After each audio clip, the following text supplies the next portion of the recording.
ইমানের কত দাম, সর্বনিম্ন পরিমাণ ইমানের কত দাম, একটা হাদিস আপনাদের খেদমতে পেশ করলেই বুঝতে সহজ হবে। আল্লাহর নবী বলেন,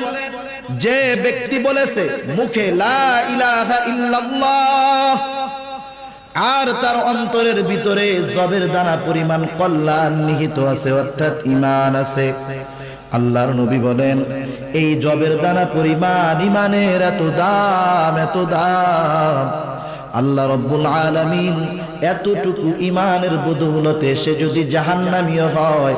একটা সময় আল্লাহ তাআলা তাকে জান্নাত দিয়ে দিবে। এরপরে নবী বলেন, যে মুখে বলেছে লা ইলাহা ইল্লাল্লাহ আর তার অন্তরের ভিতরে গমের দানা পরিমাণ কল্যাণ নিহিত আছে, অর্থাৎ ঈমান আছে, আল্লাহর নবী বলেন এই লোকটা, এই মানুষটা যদি